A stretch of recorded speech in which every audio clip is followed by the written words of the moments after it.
The bus winds its way through the narrow lanes of the English countryside, a green tunnel of high hedgerows that brush against the windows with a soft, rhythmic swishing. The sky overhead is a tapestry of gray, not a flat, dull gray, but a textured, pearlescent white that promises rain but holds it back for now. It diffuses the afternoon light, turning the world into a soft-focus watercolor painting.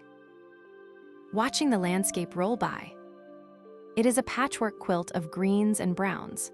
Sheep pastures dotted with white woolly shapes, dark copses of ancient oak trees, and the occasional flash of a pheasant taking flight. The bus slows as it crests a hill, and there, nestled in the valley floor like a secret, is the village. It is built entirely of Cotswolds stone, that famous honey-colored limestone that seems to hold sunlight within it even on the cloudiest days. From here, it looks timeless, a cluster of steep slate roofs and smoking chimneys huddled around the square medieval tower of the church. The bus descends, gears changing with a whine, pulling into the market square. The brakes hiss, a signal of arrival. Gathering the bag and stepping off. The air hits instantly. It is cool, damp, and smells intensely of the earth. It smells of wet grass, old stone, and the faint, sweet scent of wood smoke drifting from the cottages. It is a grounding smell, one that seems to slow the heartbeat down immediately. Standing for a moment on the pavement, just breathing. The bus pulls away, its engine fading into the distance, leaving silence in its wake. But it is not an empty silence. It is filled with the small sounds of the village. A church bell chimes the quarter hour. A rook calls from the top of an elm tree. The distant murmur of water. Beginning to walk. The pavement is uneven, flagstones pushed up by the roots of ancient lime trees that line the high street. Walking mindfully, feeling the texture of the stone through the soles of the boots. Footsteps make a crisp sound that echoes slightly against the buildings. The cottages are charming, crooked with age.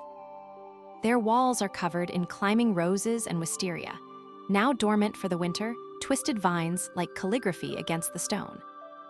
The windows are small, leaded panes of glass that distort the reflection of the street, making it look like a ripple in a pond. Window boxes are filled with hardy winter pansies, defiant splashes of purple and yellow against the gray day. It begins to rain. It starts as a mist, a fine aerosol that cools the face. Then it strengthens into a gentle, steady drizzle. The sound of it hitting the hood of the coat. No hurrying.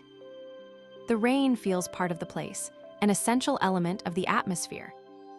It turns the stone from a dusty honey color to a rich, deep caramel. Passing a small bakery. The window is steamed up, glowing with a warm yellow light from within. A bell tingles as a customer exits, and a wave of warm air escapes, fresh bread, yeast, and sugar.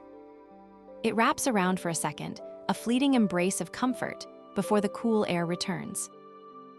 Continuing down the street, heading towards the river. Nowhere to be, no check-in time to meet. Just a visitor passing through the stone, letting the rain wash away the travel, arriving slowly, step by step, into the peace of the village. A sign swings gently in the breeze, the old curiosity shop books and antiques. The bell above the door jingles brightly as it pushes open. The warmth hits first. It is a dry, dusty warmth, smelling of old paper, leather binding, and beeswax polish. The shop is a labyrinth of tall wooden shelves, crammed floor to ceiling with books. Stepping inside, closing the door against the rain. The silence here is heavy, insulated by thousands of pages. Walking down a narrow aisle. The floorboards are wide oak planks, uneven and creaky. It is a friendly sound, the voice of the building. Running a finger along the spines of the books. Faded reds, mossy greens, navy blues. Some have gold lettering, peeling with age. Pulling one out at random. A collection of nature poetry from 1920. Opening it. The pages are yellowed, spotted with foxing. It smells of vanilla and almond, that distinct chemical breakdown of old lignin. Finding a leather armchair in the corner, worn and cracked, positioned near a small electric heater that glows orange. Sitting down, the leather sighs as the body settles. Leafing through the book, reading a stanza here and there about skylarks and meadows. The words are gentle, from a slower time. Staying for a while, just breathing in the atmosphere. Dust motes dance in the beam of light from the window. Outside, the rain streaks the glass, distorting the view of the street into an impressionist painting. Eventually buying the book. The owner, a man with glasses on a chain and a tweed vest, wraps it in brown paper and ties it with string. "A good day for reading," he says softly. Agreement is given. Leaving the shop, clutching the parcel. The rain has settled into a steady rhythm. The sky is darkening now, the early twilight of the English winter drawing in. The streetlights have flickered on, wrought iron lanterns that cast a warm, yellow pool of light on the wet cobblestones. Making the way to the inn. It stands at the top of the village, a large, imposing building of dark stone with ivy covering its face. The sign, the Swan, is illuminated by a spotlight. Entering, the heavy oak door takes 2 hands to push open. This is the sanctuary. The reception area is low-ceilinged, with dark beams that require ducking under. There is a massive inglenook fireplace, taking up one entire wall. A fire is roaring inside, logs the size of tree trunks burning slowly. The smell is intoxicating, wood smoke, ale, and savory roast meat. Checking in. The key is heavy brass, attached to a wooden fob. Room 4, the innkeeper says. Up the stairs, first on the left. It is the one with the view of the church. Climbing the stairs. They are carpeted in a thick, floral wool that muffles the steps. The banister is polished smoother than glass. The corridor twists and turns, the floor sloping slightly, the quirks of a building that has settled over 400 years. Finding the room. Unlocking the door. It is perfect. A 4-poster bed dominates the room, draped in heavy brocade curtains. There is a window seat with velvet cushions. A small writing desk. A kettle with a selection of teas. The bag drops. Going to the window. The village below is twinkling now. Smoke rises from 20 different chimneys, merging into the gray sky. The church clock chimes the hour. The sound is deep and resonant, vibrating through the glass. Being here. Safe. The cold is outside. The rain is outside. Inside the stone walls, wrapped in warmth. Deciding to go down for dinner, but mostly just to sit by that fire. The pub area of the inn is filling up, but it is a quiet crowd. Couples talking in low voices, a local man reading a newspaper with a pint of dark ale, a dog sleeping by the hearth. Finding a small table near the fire. The heat is intense, soaking into the clothes, drying the dampness from the jeans. Ordering a pot of tea and a bowl of soup, roasted squash and sage. When it arrives, it is steaming hot, a vibrant orange color. Dipping a piece of crusty bread into it. It tastes of autumn, sweet, savory, earthy. Eating slowly. Watching the fire. The flames are hypnotic. Blue at the base, yellow in the middle, orange at the tips. They lick around the logs, peeling back layers of wood, turning them into glowing charcoal. The sound is a constant conversation. The wind picks up outside. It whistles in the chimney, a high, lonely sound that only makes the warmth inside feel more precious. It rattles the window panes in their lead frames. The meal finishes. Feeling heavy, satisfied. The combination of the walk, the cold air, and the hot food is a powerful sedative. Ordering a hot chocolate to finish. It comes with a mountain of cream. Nursing it, letting the sweetness coat the tongue. Looking around the room. The dark wood paneling, the brass horse brasses hanging on the beams, the framed oil paintings of horses and dogs. It feels like stepping into a novel. It feels permanent. imagining the generations of travelers who have sat in this exact spot, warming themselves by a fire in this hearth. Just the latest in a long line. It is a comforting thought to be part of a tradition of rest. The dog by the fire sighs, a long canine exhale, and twitches its paws in a dream. A similar sigh building in the chest. It is time. Leaving the warmth of the fire, though it drags. Craving the bed. Saying goodnight to the innkeeper. Sleep well, he says. Climbing the stairs again. The corridor is quieter now. The floorboards creak underfoot, announcing the presence to the empty hall. Entering the room. Turning on the lamp by the bed. It has a cream shade that casts a soft, golden light. Drawing the heavy curtains. They are thick, lined with blackout material. Pulling them shut, and the world outside disappears. No streetlights, no rain, no wind. Just the room. Going to the bathroom. It is modern, thankfully, with a deep clawfoot tub. Running the water. Adding a splash of bath foam provided by the inn, lavender and chamomile. The scent fills the small room. Washing the face. The water is hot. Looking in the mirror. Tired looking but peaceful. The tension lines around the eyes have smoothed out. Back in the bedroom, putting on pajamas. Flannel. Warm. Approaching the bed. It looks like a throne. Climbing up slightly to get into it. The mattress is high and firm. The duvet is heavy, filled with feathers. Sliding under it. It is cold for a split second, the crisp cotton sheets greeting the body, but body heat quickly warms the space. Pulling the duvet right up to the ears. Buried in a mountain of softness. Lying still. Listening. The faint hum of the heating is audible. The wind outside, muffled now by the stone and the curtains. The settling of the old building. Feeling completely secure. The stone walls are 2 feet thick. The roof is slate. The door is oak. Nothing can get in here. Muscles go loose. Toes uncurl. Calves relax. Thighs sink into the mattress. Back releases its holding. Shoulders drop. Heavy. Part of the bed. Eyes close. The honey-colored stone appears. The fire. The green door with the lion knocker. The images swirl and slow down. The village is sleeping. The sheep in the fields are sleeping.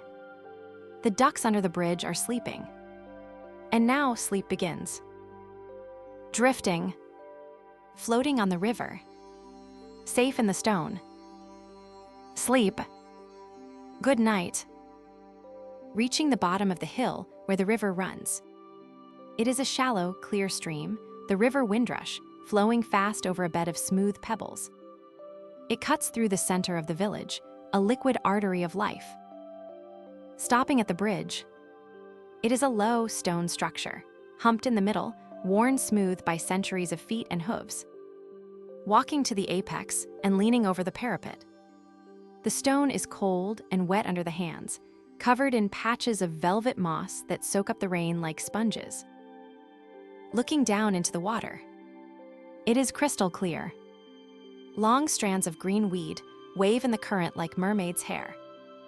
A trout holds its position against the flow, a dark shadow that darts away as a leaf floats over it. A family of ducks paddles in the eddy behind a bridge support. Mallards with their iridescent green heads. They are bobbing rhythmically, tucking their beaks into their feathers, unbothered by the rain. They are in their element. Crossing the bridge and turning down a side lane. It is narrow, barely wide enough for a single car. This is Watery Lane, appropriately named today. The cottages here sit right on the riverbank, their gardens trailing down to the water's edge. Willow trees hang over the stream, their long, yellow branches trailing in the current, creating ripples. The architecture here is fascinating. Stopping to admire a roof. It is made of stone slates, graded in size from large square slabs at the eaves to tiny, delicate tiles at the ridge. It must weigh tons, yet it sits on the cottage with a settled grace. Moss and lichen have colonized the stone, painting it in shades of chartreuse, gray, and orange. Walking past a garden gate. It is wrought iron, rusted to a beautiful patina. Behind it, a garden sleeps in its winter bed. Hydrangea heads, dried to a papery beige, bob in the wind. A robin sits on a spade handle, its red breast a bright signal in the gloom. It watches the passing with a beady black eye, then chirps once, a sharp, clear sound that cuts through the rain. The lane twists and turns, following the caprice of the river. It feels like walking through a maze of stone. Every corner reveals a new vignette. A forgotten bicycle leaning against a wall, covered in ivy. A cat sitting in a dry windowsill, watching the rain with disdain. A chimney pot puffing out a perfect white ring of smoke. Completely alone here. The summer tourists are long gone. The village has reclaimed its quiet, feeling like a welcome intruder. The stillness is palpable. It is a heavy, ancient peace that seems to radiate from the ground itself. Stopping under the shelter of a large horse chestnut tree. The ground is littered with spiky husks and shiny brown conkers. Picking one up. It is smooth, cool, and hard like polished mahogany. Rubbing it with the thumb, a tactile anchor to the here and now. Listening to the rain. It sounds different here than in the city. There is no hiss of tires, no hum of traffic to drown it out. Here, the individual drops hitting the leaves are audible, splashing into the river, gurgling in the gutters. It is a symphony of water. Pulling the collar up tighter. The dampness is starting to penetrate, a chill that starts in the fingers. It is time to find some warmth. Turning back towards the high street, leaving the river and its quiet conversation behind. Stepping back out onto the pavement. The light has changed dramatically. The gray afternoon has surrendered to the blue hour of twilight. The sky is a deep, bruised indigo, creating a striking contrast with the warm, yellow glow of the streetlights that have just flickered on. They are old-fashioned cast iron lanterns, casting pools of amber light on the wet cobblestones, making the street look like a stage set. The temperature has dropped. Breath is visible now, billowing in white clouds before vanishing. The rain has eased off to a fine drizzle again, a mist that hangs in the air, softening the edges of the buildings. Walking up the hill, the village is settling in for the night. Curtains are being drawn in the cottages, floral prints, heavy velvets closing the eyes of the houses. Glimpses of domestic life appear before they shut. A television flickering, a cat sleeping on a sofa back, a family sitting down to tea. It brings a pang of longing for that warmth, that belonging. But shelter is waiting ahead. The Swan Inn. It stands at the top of the village, watching over the valley. It is a large, imposing building of dark stone, ivy clinging to its face, the leaves turning black in the darkness. The sign swings above the door, illuminated by a spotlight, a white swan on a black background. Smoke is pouring from the massive chimneys, rising straight up into the still air, carrying the scent of burning oak. Approaching the entrance, there are 2 bay trees and pots flanking the door, their leaves shiny with rain. The door itself is massive, solid oak, studded with black iron nails. It looks like it could withstand a siege. Reaching out and turning the heavy iron ring handle. The latch lifts with a satisfying clunk. Pushing the door open. It requires effort, distinct weight against the shoulder. Stepping inside. The sensory shift is overwhelming. The cold, blue, wet world is instantly replaced by gold, heat, and noise. Standing in the entryway, a small space with flagstone floors and a low beam ceiling. Wiping the boots on the rough coir mat. Walking through into the main reception. It is warm. Incredibly warm. The heat wraps around like a blanket. It smells of wood smoke, old beer, roasting meat, and beeswax. The room is low-ceilinged, with dark, exposed beams that look like the ribs of a great ship. The walls are paneled in dark wood, hung with brass plates and oil paintings of horses. Approaching the reception desk, which is just a small oak bureau tucked under the stairs. The innkeeper greets with warmth. He is a jolly man with a red face and a white apron. "Welcome," he says. "Nasty night out there." "It is," comes the reply, "but beautiful." He hands over a key. It is attached to a heavy brass fob, cool and smooth in the hand. Room 4. Up the stairs, first on the left. It is the one with the view of the church. Taking the key. Not going up yet. Just standing there for a moment, letting the atmosphere soak in. The inn hums with life. The murmur of voices from the bar, the clinking of glasses, the crackle of the fire. It feels like the heart of the village. No longer a stranger walking the wet streets. A guest now. Belonging here tonight. Heading towards the stairs, the carpet thick and soft under tired feet. Climbing the stairs. They are narrow and crooked, the wooden treads creaking under the thick floral carpet. The banister is polished to a glass-like smoothness by centuries of hands. Running a palm along it, feeling the grain of the wood. The corridor upstairs is a maze. The floor slopes alarmingly in places, the building having settled into the earth over 400 years. The walls are plaster, painted a soft cream, hung with old prints of hunting scenes. It is quiet up here, the noise of the bar downstairs muffled to a dull, comfortable rumble. Finding room 4. The door is modest, with a brass number screwed into the wood. Inserting the heavy skeleton key into the lock. It turns with a stiff, satisfying clunk. The door swings open. Stepping inside and gasping. It is the quintessential cottage bedroom. The ceiling is low, crisscrossed with black beams. The walls are thick stone, with deep window reveals. Dominating the room is a 4-poster bed. It is massive, made of dark, carved oak, draped in heavy brocade curtains of deep burgundy. It looks like a throne, a bed designed for deep, heavy sleep. Putting the bag down on the luggage rack. The room is chilly, but there is a radiator hissing gently in the corner. Going over and turning it up. Walking to the window. There is a window seat with velvet cushions. Kneeling on it and looking out. The view is magical. The village is spread out below, a constellation of window lights and street lamps. The church tower rises up in the center, a dark silhouette against the navy sky. The rain streaks past the streetlights, silver needles in the dark. Closing the curtains. They are thick, lined with heavy blackout material. As they pull together, the world outside disappears. The sound of the wind and rain is muted instantly. The room becomes a sanctuary, a sealed box of calm. Unpacking a few things. Pajamas. A book. Placing them on the bedside table. There is a kettle and a selection of teas on a tray. Deciding to wait.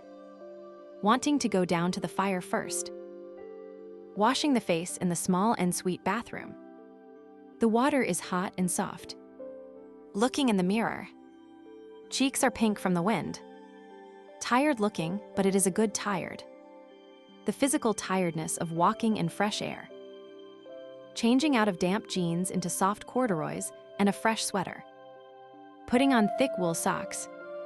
Dressing for comfort now. Sitting on the edge of the bed for a moment.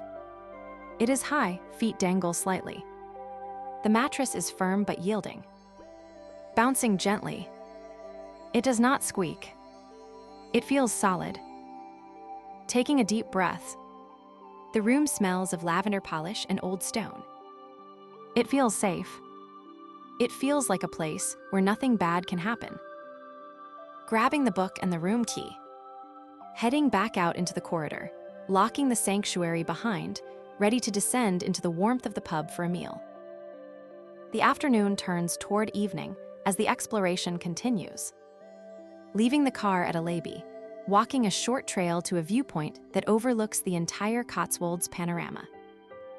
The view from here is the quintessence of England. Rolling hills patchworked with fields and hedgerows. Stone walls trailing across the landscape like gray ribbons. Villages clustering in the valleys, their honey-colored buildings glowing in the late light. Church towers rising at regular intervals, marking the parishes that have organized rural life for 1,000 years. Sitting on a rough stone wall, legs dangling, eyes tracing the patterns below. A tractor moves slowly across a distant field, a red dot drawing lines in the soil.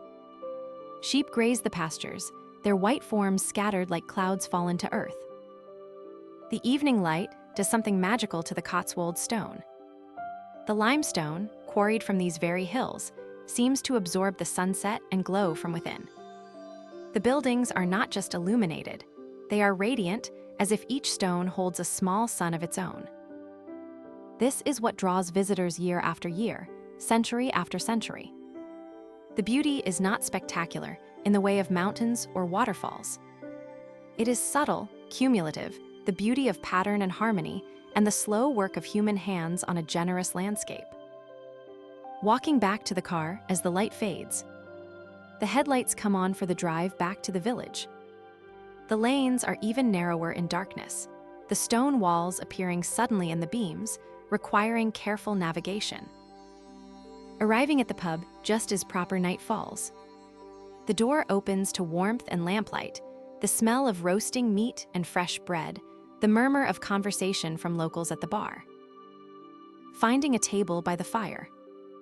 Ordering a pint of the local ale, dark and rich with notes of toffee and earth. It is a proper pint, served at cellar temperature as the English intend, not cold like American beer but cool and complex. The food arrives, roast beef with all the trimmings, the traditional Sunday dinner repurposed for any night of the week. Yorkshire pudding, fluffy and golden. Roast potatoes, crispy outside, soft within. Vegetables from local farms, simply prepared. And the gravy, that essential element, rich and savory, and poured generously over everything. Eating slowly, savoring the comfort of this ancient ritual.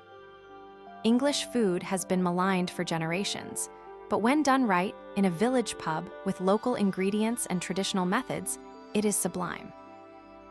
After dinner, retiring upstairs to the room. The window looks out over the churchyard, the graves barely visible in the darkness, the tower rising against the stars. Drawing a bath in the deep tub. The water is hot, the steam fragrant with lavender from the bath salts provided.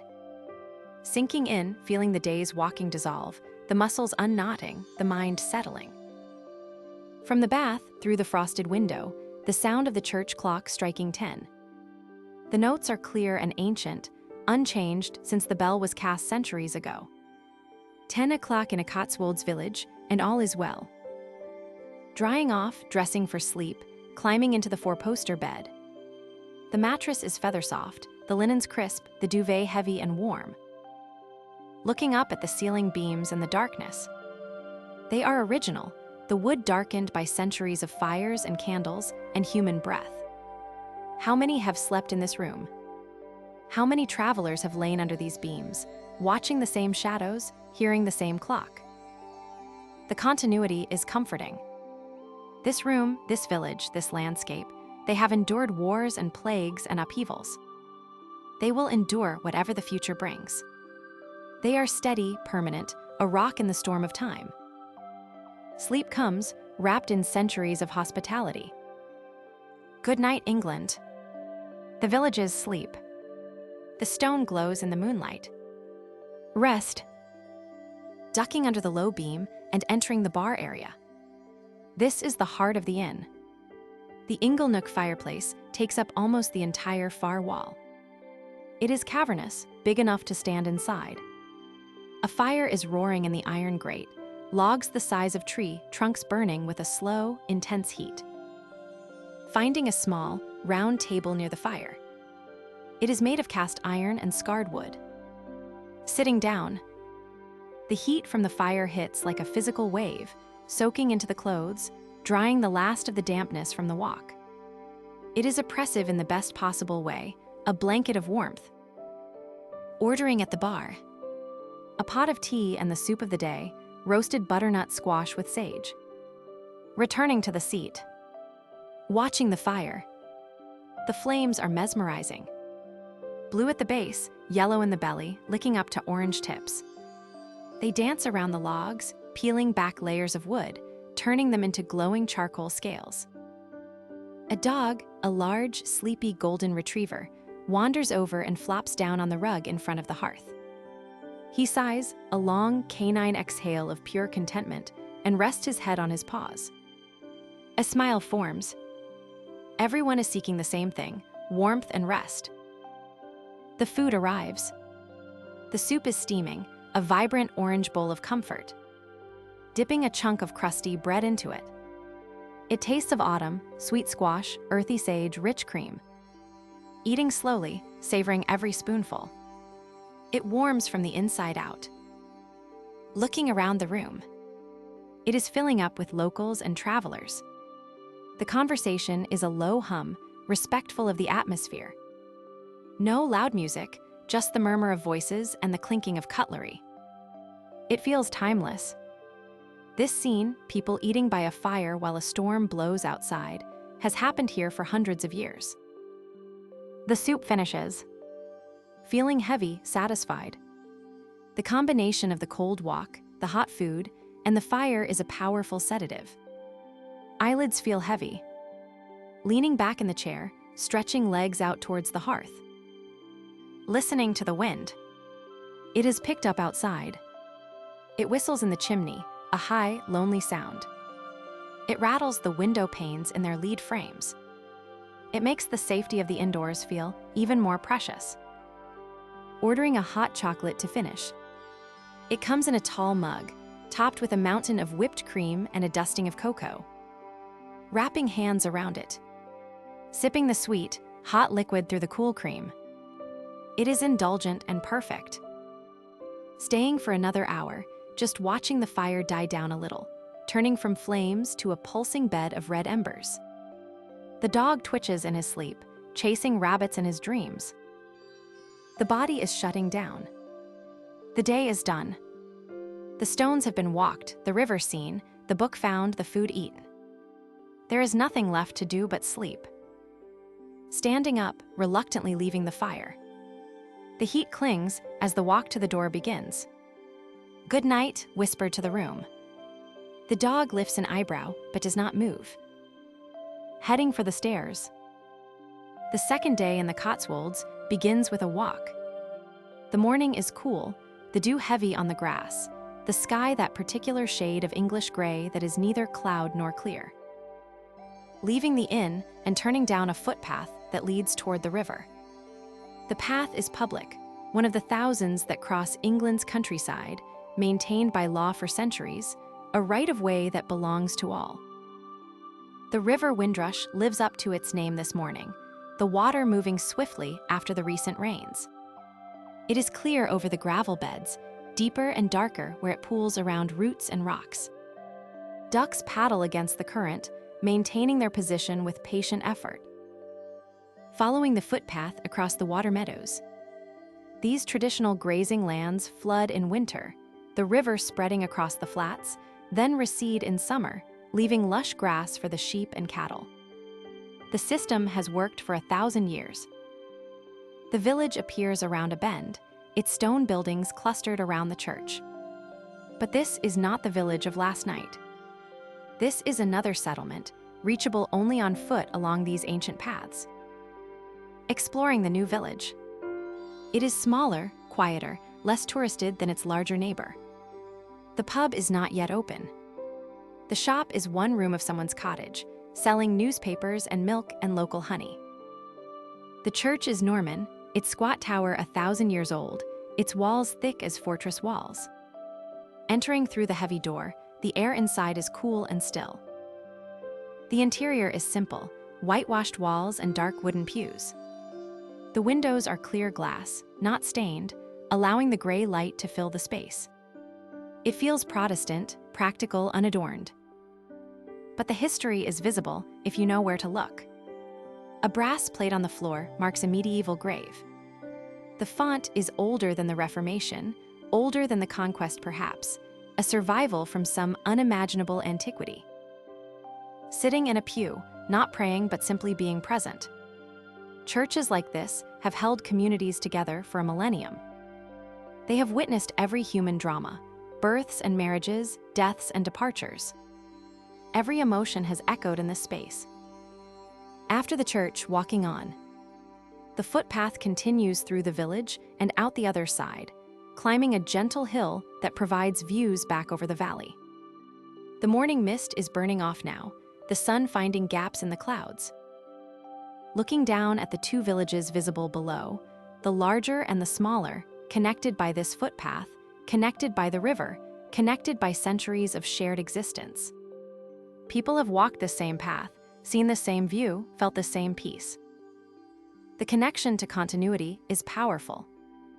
Modern life is so fragmented, so transient, so disconnected from place and history. But here, walking the same paths the Romans walked, seeing the same hills the Saxons named, the fragments come together. The present connects to the past. Walking back to the inn at a leisurely pace. The morning is well advanced now, the breakfast crowd long dispersed. But the kitchen is still serving, and a plate of eggs and toast arrives, washed down with another pot of tea. The afternoon stretches ahead, empty and inviting. Perhaps more villages, perhaps another walk. Perhaps simply sitting in the garden, watching the English light move across the stone. There is no hurry here. There is no schedule. There is only the peaceful presence of a place that has been peaceful for a very long time. Climbing the stairs one last time. The corridor is silent now. The other guests have retired. The floorboards creak loudly, but it feels like a friendly sound, the house settling for the night. Entering the room and locking the door. Turning the key twice. The sound is final. Sealed in. Turning on the bedside lamp. It casts a pool of warm, golden light on the pillow, leaving the corners of the room in soft shadow. Deciding to have a bath before bed. The ensuite has a deep, clawfoot tub. Running the water hot. Adding the bath foam provided, lavender and chamomile. The bathroom fills with steam and the scent of flowers. Sinking into the water. It is hot, almost too hot, stinging the skin before soothing it. Eyes close. Letting the water hold the body. Feeling weightless. The tension in the legs, the fatigue in the back, it all dissolves into the water. Listening to the silence of the room. Drying off with a thick, rough towel that warms the skin.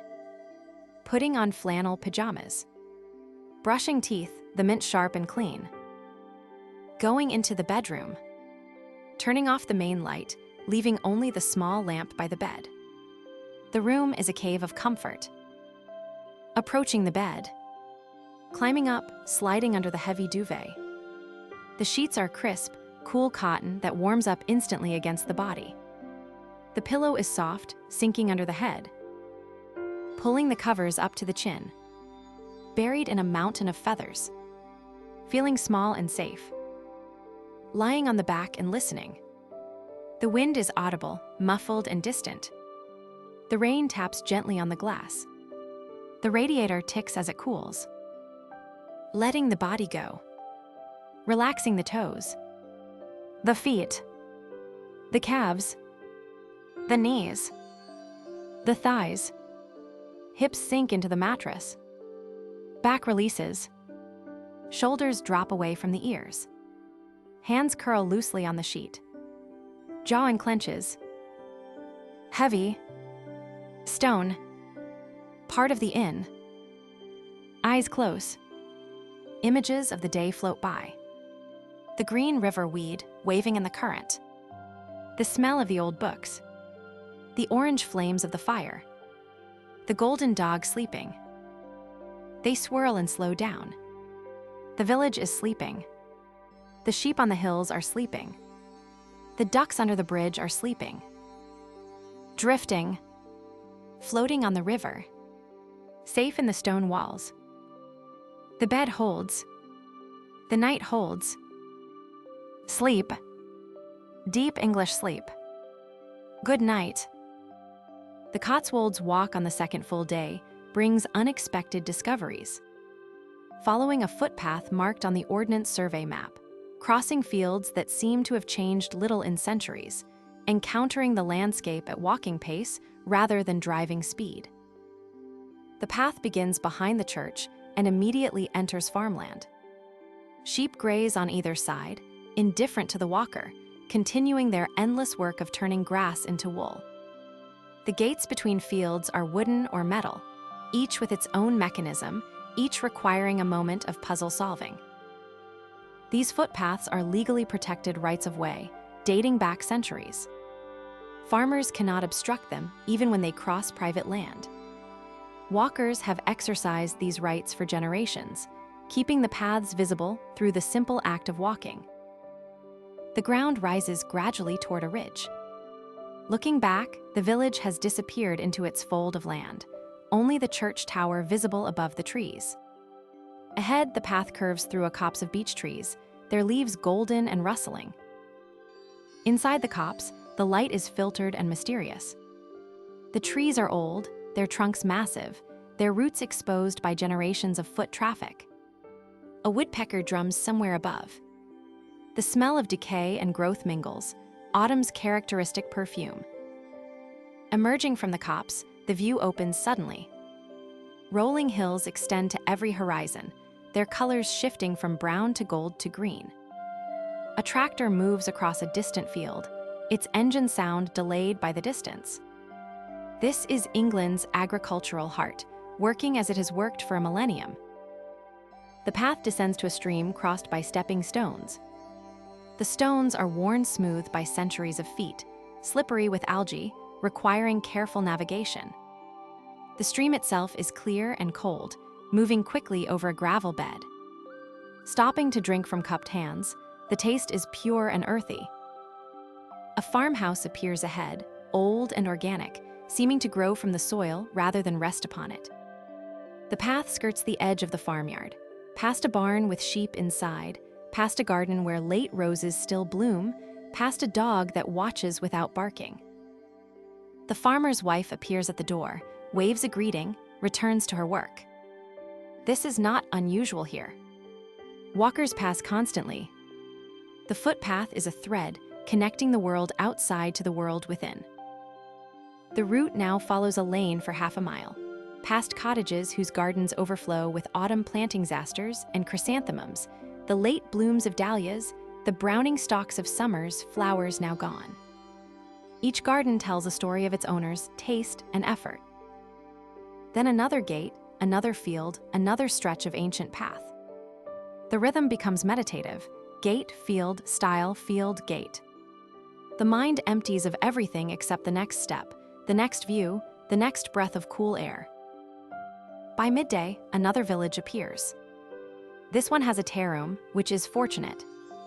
A pot of tea, sandwiches, a slice of cake, consumed at a table in the garden while the body rests, and the mind processes the morning's walking. The afternoon brings the return journey, taking a different path that loops back to the starting point. The light has shifted, revealing different aspects of the same landscape. What was shadowed in morning is now illuminated. What was bright is now soft. Arriving back at the original village as the light begins to fade. The church tower is a beacon, drawing the walker home. The inn's lights are already on. The fire is already burning. A pint.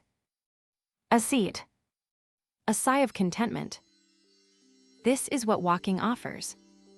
Not distance but depth. Not speed but attention. Not achievement but presence. The Cotswolds reward those who walk. Walk gently. Walk slowly. Walk often. The paths are waiting. The morning walk continues up into the hills behind the village. The path is well worn, used by generations of walkers, its stones polished smooth by countless boots. It winds through pastures where sheep graze placidly, their thick wool coats gray against the green grass. Stone walls line the fields, dry stacked without mortar, each stone balanced against its neighbors in a pattern that has held for centuries. The craftsmanship is remarkable, the walls curving with the contours of the land, gates placed precisely where they are needed. Climbing higher, the view opens up.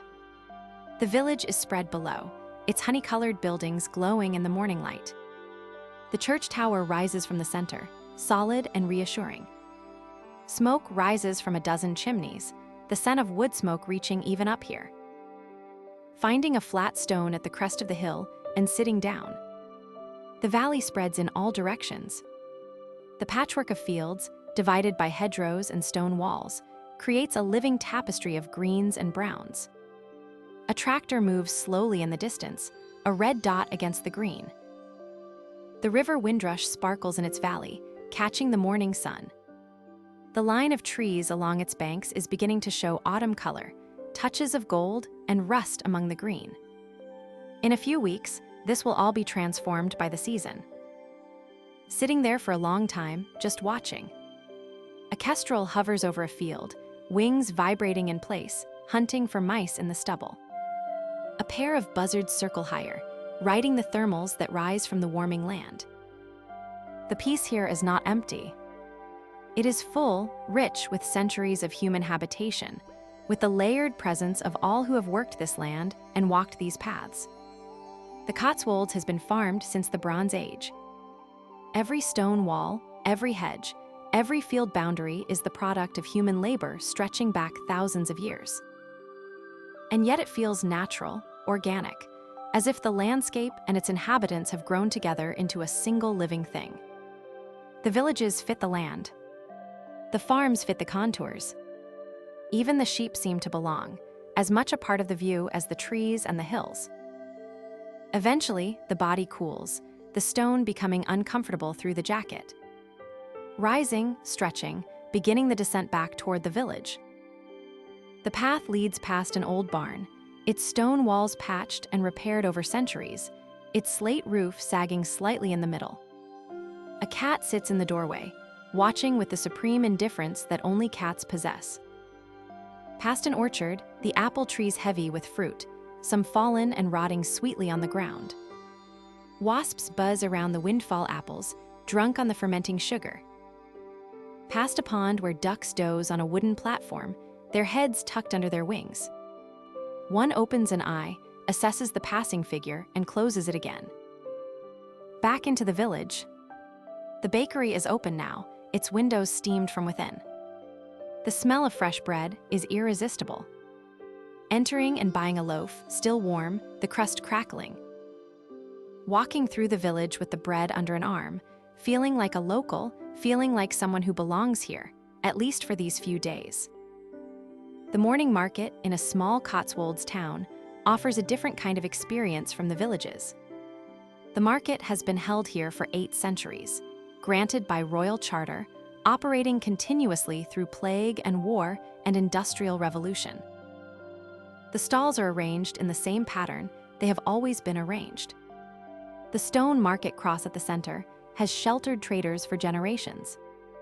The covered butter market still sells butter, alongside cheese and eggs and honey from local farms. Walking among the stalls, sampling what is offered. The cheeses here are artisanal, made in small batches, aged in cellars, wrapped in cloth.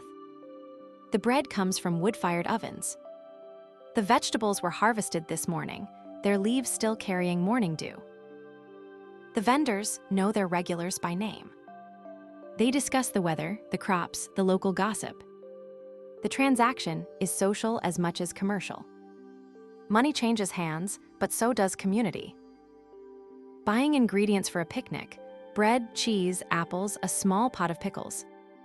The purchases are wrapped in paper, placed in a basket, ready for a meal somewhere in the countryside. The walk to find that somewhere takes an hour, following footpaths through fields and over stiles, climbing gradually to a ridge with views in all directions. The spot is found by instinct rather than plan, a sheltered hollow with a stone to sit on and a vista that justified the climb. Spreading out the purchases on a flat rock. The bread tears rather than slices, its crust giving way to soft interior. The cheese crumbles slightly, its age evident in its texture. The apples are tart and crisp, their flavor intensified by the cool air. Eating slowly, savoring each bite, looking out at the landscape. This is what food should be: simple, local, connected to place. The cheese comes from cows that grazed these hills. The apples grew in orchards visible from here. The meal is not abstract but rooted. After eating, lying back on the grass, looking up at the sky. The clouds move slowly, their shapes suggesting various things: ships, faces, creatures from dreams. The mind drifts without urgency. Time passes without counting. Eventually, rising, packing the remnants of the meal, beginning the walk back. The afternoon light is different from the morning light, warmer and more horizontal, revealing textures that were invisible before.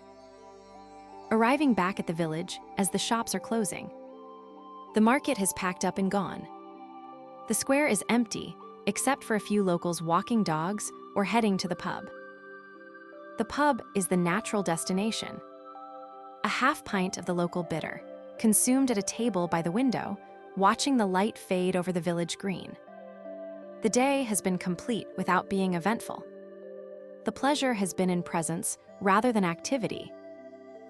This is the Cotswolds rhythm. Slow, unhurried, attentive to what is rather than what might be. The villages teach this rhythm to visitors who are willing to learn. The lesson takes. The hurry recedes. The peace settles. Another evening in England. Another gift. The fire waits. The chair is empty.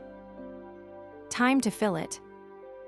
The second day in the Cotswolds is for exploration by wheel rather than foot. The rental car is small, perfect for the narrow lanes that wind between the villages. Setting out after a leisurely breakfast at the inn. The sky is overcast, typical English weather, but the clouds are high and thin, not threatening rain. The light is soft and even, perfect for photography, for seeing the landscape without the harsh shadows of direct sun. The first stop is another village, one of the famous picture postcard Cotswold settlements. Driving through lanes so narrow that the hedgerows brush both sides of the car, then emerging into a village square that looks like something from a historical drama. Parking and walking. The buildings here are even older than in the first village, dating back 500 years or more. The stone is a slightly different color, more gray, quarried from a different local bed. Each Cotswold village has its own subtle character, depending on which quarry supplied its stone. The village has a Norman church, its squat tower 1,000 years old. Entering through the heavy wooden door into cool, incense-scented darkness.